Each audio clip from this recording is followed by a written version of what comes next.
Olá, sejam bem-vindos a mais um episódio de Como é que um SGI acabou aqui, onde falamos um pouco sobre histórias e experiências de ex-alunos da SGI, com um percurso um bocadinho distinto. O meu nome é Eduardo Branha e hoje temos connosco o Diogo. Podes-te apresentar um bocadinho para as pessoas, se calhar? Olá, bom dia, sou Diogo, muito gosto e obrigado pelo convite de estar aqui. Pronto, o Diogo passou por um percurso um bocadinho diferente, foi para a área de desporto, mais ligado ao futebol, fez estágios no Atlético, no City, federação, muitos sítios, internacionais e nacionais. Eu queria saber mesmo a parte inicial, o que é que te atraiu inicialmente para esta área de eventos desportivos, de bilheteria e tudo isso?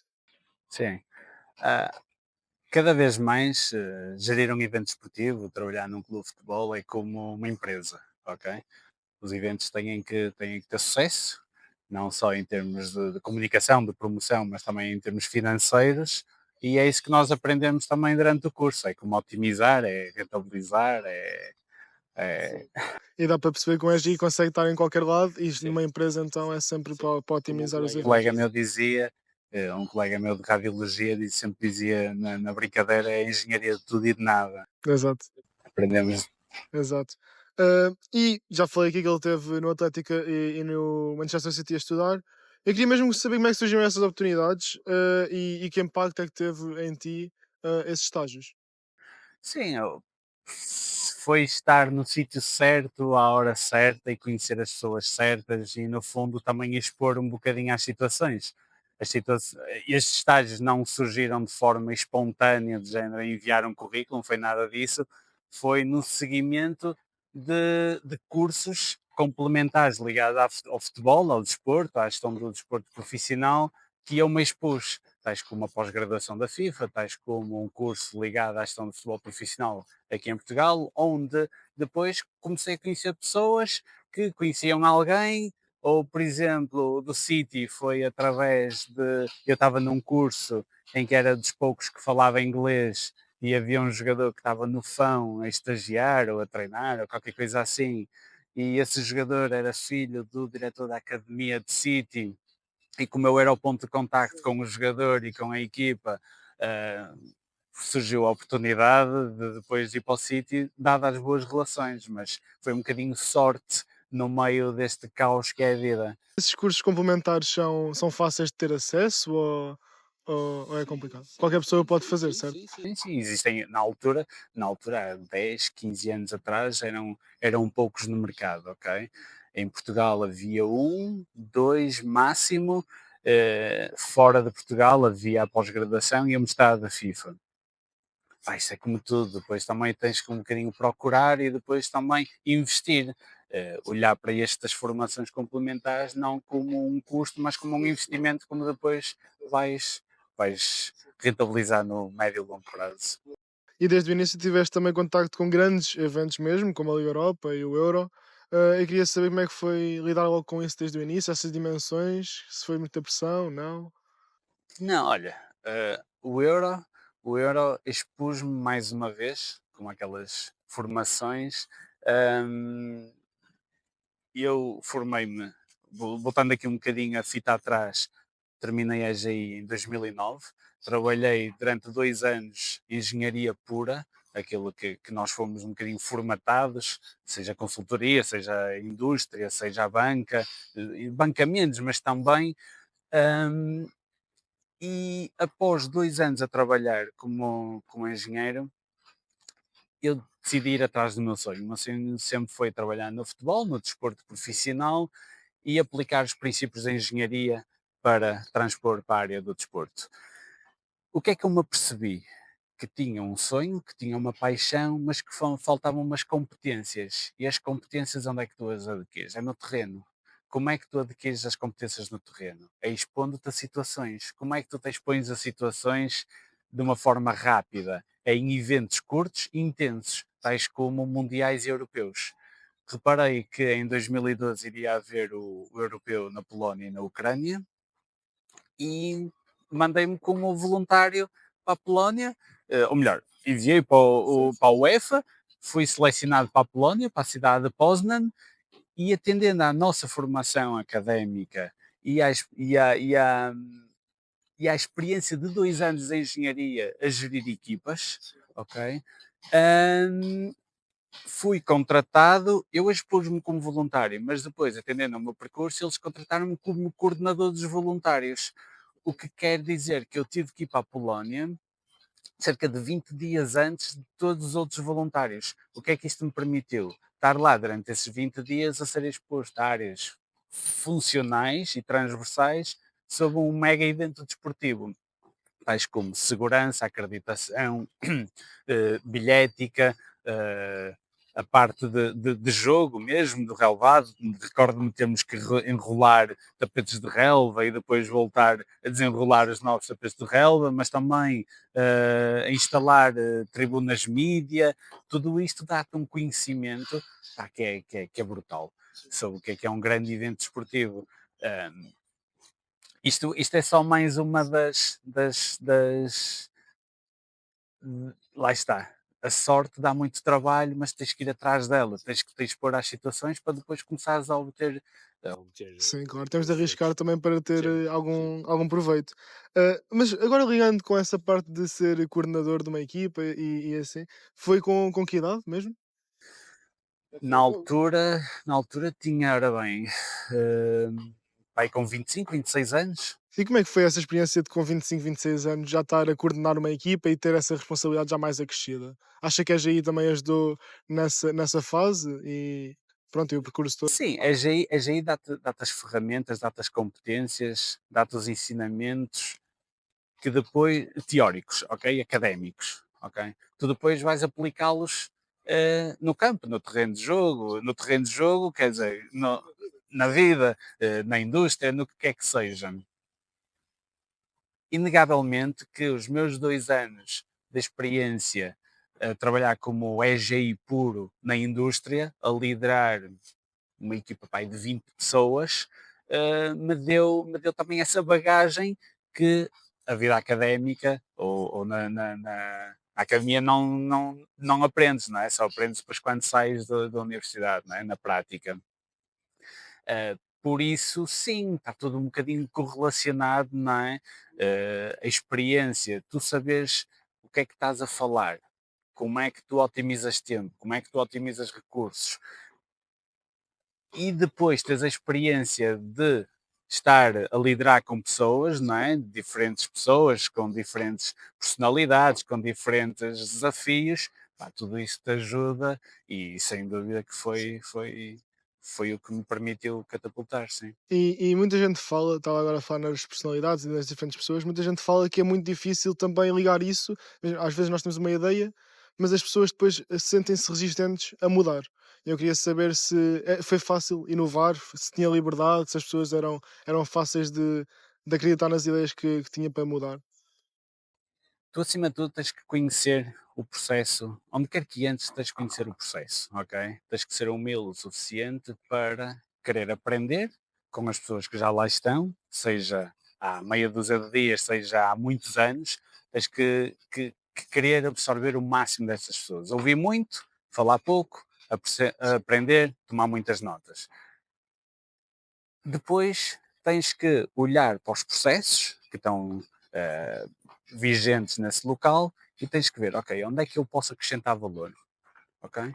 E depois é evangelizar as pessoas sobre esse processo, porque quais é que vão ser os ganhos, onde é que vai ajudar a otimizar os recursos, onde é que vai ajudar a ser-las mais felizes no trabalho, nas funções, porque o facto de fazer sempre assim não quer dizer que tenha que ser sempre assim, não é? Podes-te permitir, ou pode-te permitir tu seres mais rentável no teu trabalho, se calhar automatizando alguns tipos de processos, percebes? É, E passa muito pela parte de ser novas ideias e também não de ser só hard skills, porque há pessoas que têm essas ideias sim, mas depois não sabem evangelizar, como disseste, e passar para as outras pessoas que lhe que a ideia é melhor. Isso é essa parte de soft skills, de saber lidar com as pessoas, saber estar às vezes ouvir, perceber o que é que as pessoas sentem e como é que está tudo, e poder depois mostrar como é que dá para mudar. É importante também saber como falar com as pessoas e como saber liderar. Queria também saber aqui um pouco mais, agora, já com o avançar dos tempos, com a transformação digital, também na parte do futebol, especialmente no desporto, está a evoluir bastante nos últimos anos. E queria saber como é que vês o papel da tecnologia nas experiências dos adeptos, dos jogadores, de tudo a nível de desporto e mais do futebol. Sim, independentemente da indústria, a tecnologia está cá para nos ajudar, ok? Está cá para ser um meio para alcançar um fim e, no entretanto, tem que nos permitir ser menos operacionais e mais coordenadores, mais supervisores, ok? A tecnologia permite-nos também hum, focar naquilo que realmente interessa na essência do produto, ok? No adepto, no futebol, o que é que a tecnologia nos tem feito? Tem-nos feito permitir, por exemplo, a bilhética digital, tem-nos permitido capturar dados para um melhor e mais transversal conhecimento sobre o mesmo, sobre o seu comportamento, e o comportamento do adepto no dia 2 não se inicia quando ele entra no evento, no pavilhão, ou no estádio, ou no campo, até o momento que sai, é muito mais antes, desde que começa a preparação, a comunicação do jogo, do evento, o que é que seja, e até pós-evento, tudo aquilo que é o pós-evento, tais como questionários de satisfação, tais como, peço desculpa, tais como a relação das marcas com, contigo. Por isso a tecnologia tem que ser, sem dúvida, um facilitador e um agregador de conhecimento para as organizações e para as instituições. Sim, claro. E eu acho que um jogo de futebol neste momento não é só um jogo de futebol, é um evento mesmo. Sim, sim, E há pessoas que tiram quase um dia inteiro para estar só no jogo e aproveitar o dia só para isso. sim, sim, sim. E acho que essa transformação digital também acrescenta muito para os adeptos sentirem mais um dia deles, um dia diferente. E acho que é importante, muito importante isso. Sim. Mais na frente, mais à frente, também tiveste experiência na Sports Alliance e depois como diretor no Vianense, que é da tua terra. E queria saber que experiências é que tiraste. Acho que é uma coisa que é um bocadinho diferente dos estágios e da bilheteria. E queria saber como é que foi essas experiências também para ti. Sim, a Sports Alliance surge quando eu estou em Inglaterra, ok? Eu estava a trabalhar no Brighton, Brighton é um clube muito ligado aos dados, ou praticamente todas as tomadas de decisão dentro e fora do campo são com base em métricas, em dados. Isto para dizer que o Brighton o que fazia era uma estratégia de análise de dados e de integração de dados. Aquilo que eu mais aprendi com a Sports Alliance foi que, independentemente da indústria, mas, com, mas que em Inglaterra existe, por isso é que a Premier League é a melhor do mundo, não é? Um, Existe uma fonte única de verdade dos dados. O que é isto? É, independentemente se o clube tem uma ou múltiplas fontes de dados, e fonte de dados pode ser a compra de bilhetes, pode ser o e-commerce, pode ser a subscrição da newsletter, pode ser as gamificações que tu faças, seja na app, seja na roleta digital, ou mesmo eventos offline, tais como compra de rifas, não sei o que mais. Eh, Toda essa fonte de dados é integrada no cérebro. E o cérebro tem que ser o que é chamado CRM, que é o Customer Relationship Management, ok? Na Sport Alliance eu aprendi muito a olhar para os dados de uma forma eh, pura, integrada e no conhecimento que depois tu consegues tirar dos dados, conhecimentos esses que depois te vão ajudar à tomada de decisão, ok? Foi muito bom porque depois tu levas estes ensinamentos para a vida e para as diferentes organizações que tu depois vens a trabalhar.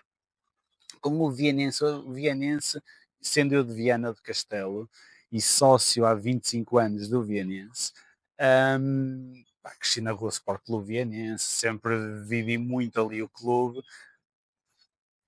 Há momentos na vida em que te sentes chamamentos, ok? E quando eu vim de Inglaterra, surgiu-me o desafio, estava ali a mudar a direção do Vianense e surgiu-me um desafio que foi, olha, por que não, se vai estar em Viana, não sei o que mais, por que não ajudar o clube? Pá, não tinha como dizer que não, percebes? Por isso, ir para diretor, e o associativismo é muito isto, ou seja, não é pelo título de diretor que as pessoas vão, é muito para ajudar, é muito pelo associativismo, é muito pelo aquilo que tu podes acrescentar. Foi muito importante para mim, não pelo cargo que ocupei durante 3 anos, mas por estar presente, e tomara eu que conseguisse ter estado presente muitas mais vezes, mas o associativismo tem uma dificuldade que é, hum, muitas das pessoas, para além de ser pro bono, é sempre em momentos mais, mais parados do teu dia, seja ao final do dia, seja quando já não, os miúdos já estão a dormir e tu vais ajudar um bocadinho, seja entre intervalos, do que quer que estejas a fazer.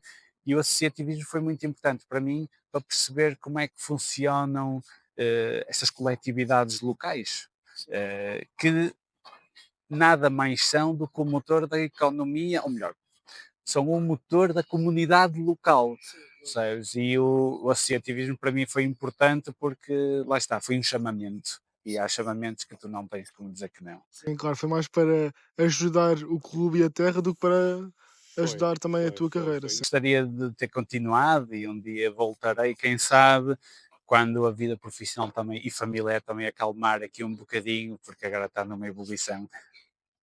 Claro. E falaste um pouco dos dados e de como a Inglaterra está evoluída, e agora só falando um bocadinho mais especificamente disso, queria saber o quão longe Portugal está e se algum dia vai chegar nesse patamar e se é possível, por exemplo, eu, se for para essa área, poder inovar e mudar certas mentes aqui sobre esses dados. Sim, Portugal ainda está com algumas velocidades dispares, ok? Tens, por exemplo, um clube que está ao nível da Premier League, que é o Benfica, ok? O Benfica está muito bem estruturado, tem uma visão, sabe muito bem qual é que é o caminho que está a fazer. Depois tens outros clubes que estão um bocadinho atrás, tipo o Sporting, o Porto, o Braga, o Vitória, o Marítimo também começa a crescer muito, até porque tem uma massa adepta muito grande. Depois tens um terceiro nível, por assim dizer, que são aqueles clubes que começam agora a estar mais conscientes para a importância dos dados, ok? Comparar Portugal com a Premier League é perigoso, ok? É perigoso. Mas se calhar Portugal tem que se equiparar com países e com ligas como a Holanda, como a Bélgica, que até em termos demográficos são mais equiparados a nós, ok? E se calhar olhar para a Premier League, olhar para a La Liga, olhar para a Bundesliga e, ok, perceber quais são os ensinamentos que eles nos podem trazer para nós e que dificuldades é que eles tiveram no processo, que nós possamos aprender e antecipar esse caminho, permitindo-nos ganhar tempo. Sim. Ahm, os dados, especialmente em qualquer área, mas especialmente no desporto, tens sempre espaço para inovar. Tens sempre espaço para inovar, desde que inoves com estratégia. Inovar por inovar não significa nada se depois, ao final do dia, tu não trouxeres valor para a organização. Por isso, há sempre espaço para inovar, até na tua vida pessoal e familiar, tu podes inovar no que é que seja, desde que depois olhes ao final do dia e dizes assim: ok, consegui otimizar o meu dia, consegui otimizar o meu tempo, porque antes executava esta tarefa de forma operacional e agora consigo automatizá-la ou consegui inovar de uma outra forma. Seja, por exemplo, aspirar a casa, não é? Agora há aqueles robôs, não é? Fazem sozinhos. Isso é uma inovação.